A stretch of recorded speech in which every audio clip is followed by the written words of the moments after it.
Hello beautiful people, welcome back to my channel Archana ముచ్చట్లు. అందరు ఎట్లరు మంచిగా, మేము కూడా మంచిగా ఉన్నాము. Day 5 of 30 days vlogging channel 5వ రోజుకి వచ్చేసినాము. సో యాజ్ యూజువల్ యాక్చువల్లీ చాలా లేట్గా లేస్తున్నాను. నేనైతే 8:30 అట్లా లేచేసరికి పిల్లలు స్కూల్కి అయితే వెళ్ళిపోయారు. లేట్గా లేస్తున్నాను ఎందుకంటే ఆఫ్టర్నూన్ పడుకోవడం వల్ల రాత్రి సరిగా నిద్ర పట్టట్లేదు. రాత్రి నిద్ర పట్టేసరికి 12-1 అట్లా అవుతుంది. ఇంకా నాకు పొద్దుగాల అస్సలు మేలుక రావట్లేదు. ఎంత లేద్దాం అనుకున్నా కూడా అస్సలు మేలుక రావట్లేదు. అందులోనూ అమ్మ ఉంది కదా, సో లేచి ఏం చేసే ఉంది, పిల్లల్ని అయితే అమ్మ టేక్ కేర్ చేసేస్తుందని నేనైతే లేవట్లేదు. అండ్ లేవగానే ఫస్ట్ చేసే పని నేను నా పక్క సర్దుకుంటాను అనమాట. మాకు మొన్నటి వరకు మేమైతే బెడ్ మీద పడుకునే వాళ్ళం కాదు, కిందనే. నాకు ఆపరేషన్ కాకుండా ముందు వరకు కిందనే పడుకునే వాళ్ళం. మాకు కిందనే కంఫర్ట్గా ఉంటుంది. సో పొద్దుగా లేవగానే ఖచ్చితంగా బట్టలు తీయాలి, పక్క బట్టలు. అవి తీస్తేనే మాకు మళ్ళీ ఇల్లంతా ఊడ్చుకొని దీనికి వీలవుతుంది. బెడ్స్ ఉంటేనేమో దాన్ని అట్లా వదిలేసి మనం కింద నుంచి అన్నీ చేసుకోవచ్చు, కానీ మనం కింద వండుకుంటే ఈ ఫెసిలిటీ ఉంటుంది అనమాట. ఆ పని అప్పటికప్పుడే అయిపోతుంది. ఇంకా నేను లేచేసరికి అమ్మ అన్నీ కంప్లీట్ చేసింది పనులు. పిల్లలు బ్రేక్ఫాస్ట్ అయిపోయింది, స్కూల్కి వెళ్ళిపోయారు. నేను ఫ్రెష్ అయ్యి స్నానం చేసి వచ్చేసరికి అమ్మ ఇల్లు తుడిచి నాకు పూజ సామాను కూడా తోమేసి పెట్టి రెడీగా పెట్టింది. నేను మండే, ట్యూస్డే, ఫ్రైడే, సాటర్డే ఈ 4 days పూజ చేస్తాను. మిగిలిన 3 days చేయను. ఇంకా నేను పూజ చేసుకొని అండ్ మంగళవారం కాబట్టి మంగళవారం రోజు నేను ఇంట్లో ధూపం వేస్తా, ఎల్లమ్మకు గుగ్గిలం పొగ వేస్తా. బట్ లాస్ట్ 15 days నుంచి నేను హాస్పిటల్లో ఇంటికి వచ్చిన తర్వాత రికవరీ లేచి నిలబడే ఆ సిచ్యువేషన్లో లేను. సో అందుకే నేనైతే పొగేస్తున్నా ఇంట్లో. గుగ్గిలం మాత్రము అమ్మవారికి వేస్తా. అమ్మవారికి పొగ చూపించేసిన తర్వాత మళ్ళీ అదే దాంట్లో మనకు పొగ కావాలంటే పెద్దగా, అగ్గులు కావాలంటే పెద్దగా శ్రమ పడాల్సిన అవసరం లేదు. ఊరు నుంచి వచ్చేటప్పుడు బొగ్గులు తెచ్చుకుంటే సరిపోతుంది. లేదు తెచ్చుకోవాలంటే పేపర్స్ ఉంటాయి కదా, పేపర్స్ కాల్చి మనకు ధూప్ స్టిక్స్ అని దొరుకుతాయి కదా, అవి అందులో వేసేసి నేను చెప్పే ఈ 5 ingredients అందులో వేసేసారు అనుకోండి, మీ ఇంట్లో ఉన్న నెగిటివ్ ఎనర్జీ అంతా పోతుంది. 1 ఎండు కొబ్బరి, నెయ్యి, గుగ్గిలం, కొంచెం చక్కెర, అట్లనే దొరికితే ఆవు పేడతో చేసిన పిడకలు, అవి కూడా దొరికితే తెచ్చుకోండి. ఇవన్నీ కలిపి మనం ఇల్లంతా పొగేసినాం అనుకోండి, మంచిగా పాజిటివ్ వైబ్ వస్తుంది. ఇంట్లో ఉన్న నెగిటివ్ ఎనర్జీ అంతా పోతుంది. అట్లనే దోమలు, కీటకాలు, జల్ల పురుగులు, బల్లులు ఇట్లాంటివి ఏ ఉన్నా కూడా అన్నీ పోతాయి. అందుకే నేను మొత్తం ఇల్లంతా చూపించేస్తున్న పొగ అయితే. ఈలోపు అమ్మ వాషింగ్ మిషన్లో బట్టలు వేయడం, అవి అయిపోవడం, ఆయన తీసుకెళ్ళి ఆరేయడం, ఇట్లా పొద్దున్న లేచిన దగ్గర నుంచి రాత్రి పడుకునేసరికి అమ్మకు అసలు తీరికే ఉండట్లేదు. పనులు అయితే చేస్తూనే ఉంది. మధ్యాహ్నం చిన్న పాపని తీసుకురావడం కూడా ఆమె డ్యూటీయే. ఎందుకంటే తను ప్లే స్కూల్లో వేసినాం కదా, 9కి వెళ్ళి 12కి వచ్చేస్తుంది. అమ్మ తనని తీసుకురావడానికి వెళ్ళింది. ఈలోపు నేనైతే నా బెడ్ సర్దుకొని దుప్పట్లు అయితే వేసేసుకున్నా. పిల్లలు ఎవరు నాతో పడుకోవట్లేదు, ఎందుకంటే స్టిచ్చెస్ మీద నిద్రలో కాళ్ళు తన్నినప్పుడు కాళ్ళు తలిగి నొప్పి వస్తాయని నేను ఒకదాన్ని బెడ్ మీద పడుకున్నా. పిల్లలు ఎవరిని పడుకోబెట్టుకోవట్లేదు నా పక్కకి. అమ్మ దగ్గరనే పడుకున్నారు వాళ్ళు. అసలు అమ్మకి ఎంత అలవాటు అయిపోయారో. ఒకవేళ అమ్మ ఊరు వెళ్తే వాళ్ళు ఉండగలుగుతారో లేదో నాకు తెలియట్లేదు. జస్ట్ అమ్మ వాష్రూమ్లోకి వెళ్తే అమ్మమ్మ మీద అని 100 సార్లు అడుగుతారు పిల్లలైతే. ఇంకా నేనైతే యాజ్ యూజువల్ నా బ్రంచ్ చేసేస్తున్నాను అనమాట. నేను తినేసి మళ్ళీ కాసేపు పడుకున్నాను. నేను కాస్త నడుము వాల్చాలనిపించింది. పడుకోగానే నిద్ర పట్టేసింది.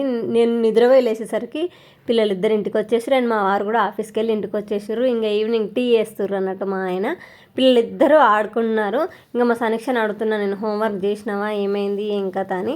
ఇంక వాళ్ళ స్నాక్స్ వచ్చేసి ఈవినింగ్ ఏవైనా పొద్దున టిఫిన్స్ ఏమైనా మిగిలి ఉంటే, అంటే పిండి మిగిలి ఉంటే సాయంత్రానికి వేసిస్తే తింటారు. లేదంటే ఈవినింగ్ ఫ్రూట్స్ తినేస్తారు. మ్యాక్సిమం వాళ్ళు ఏ ఫ్రూట్ ఉంటే ఆ ఫ్రూట్ తినేస్తారు. ఏది లేదనుకోండి పాలు లాగేస్తారు. మా చిన్న పాపకి ఇంకా యూనిఫామ్ ఇవ్వలేదు వాళ్ళ ప్లే స్కూల్లో. అందుకే అక్క యూనిఫామ్ అండ్ టై బెల్ట్ కట్టుకొని నేను ఇవి అక్కకి ఏమైనా ఆట ఆడుతుంది మా నైనిషా. ఇదేంటిది? ఇది చెల్ల చెప్తుంది. ఇదేంటిది? బస్సులో ఎడిగిపోతాం.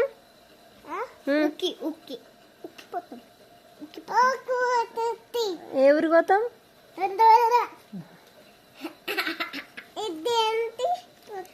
అదా ఉయ్యాల కాట్. మా వారు మార్నింగ్ షిఫ్ట్కి వెళ్తే ఆయనే చేపిస్తారనమాట హోంవర్క్. ఇంటికి వచ్చేస్తారు 4 కల్లా ఆయన, కాబట్టి ఆయనే హోంవర్క్ చేపించేస్తారు. ఈరోజు ఆయనే హోంవర్క్ చేపిస్తున్నారు పిల్లలతోటి. ఈలోపు కొంచెం ఎడిటింగ్ వర్క్ ఉంటే చేసుకున్నా. నేను పెద్దగా ఎక్కువ టైం ఏం పట్టది. ఎందుకు కూర్చొని అంతసేపు వర్క్ చేస్తున్నా, ఇప్పుడే అంత ఎర్లీగా కొంచెం రెస్ట్ తీసుకోవచ్చు కానీ ఇట్లాంటివి ఏమనకండి.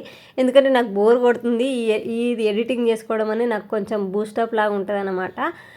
స్ట్రెస్ బస్టర్ లాగా. అందుకని నేను ఎడిటింగ్ చేసుకున్నా.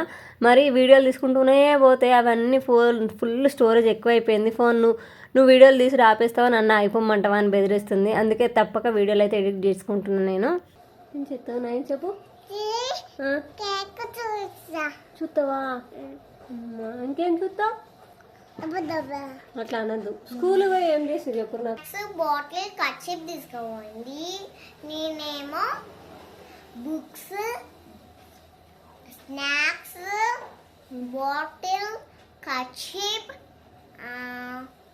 డైరీ, బుక్స్, నువ్వు ప్యాడ్.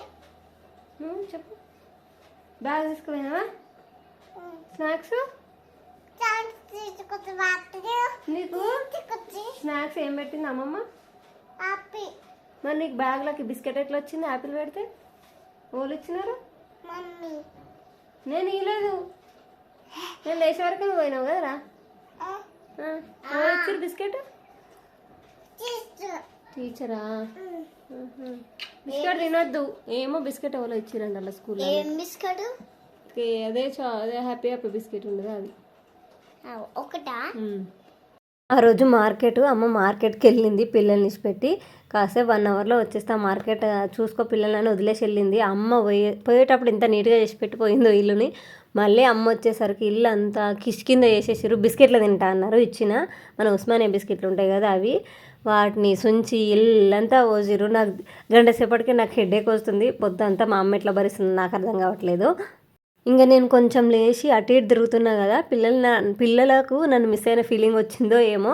ఇంకా నేను తినేసిన తర్వాత వాళ్ళని తినమని చెప్తే వాళ్ళు నువ్వే తినబెట్టు అని గోర వేసారు అనమాట. అందుకే చైర్ మీద కూర్చొని మరి నేను తినిపిస్తున్నాను, ఎందుకంటే కింద కూర్చోలేకపోతున్నాను నేను ఇంకా. అండ్ నేను తిన్న తర్వాత పిల్లలకు తినబెట్టడానికి కారణం ఎందుకంటే నాకు ఎర్లీగా తింటేనే డైజెషన్ అవుతుంది. సో అందులో లైట్ ఫుడ్ కదా, అందుకే నేను ఎర్లీగా తినేసి పిల్లలకు తర్వాత తినిపిస్తున్నా. వాళ్ళు లేట్గా తింటున్నారు, ఈవినింగ్ స్నాక్స్ తిన్నారు కదా అందుకోసానికని. సో ఇది ఈ వీడియో ముచ్చట అన్నట్టు. మళ్ళీ వీడియోలో మళ్ళీ కలుసుకుందాం. అప్పటిదాకా చూస్తూనే ఉండరు అర్చన ముచ్చట్లు.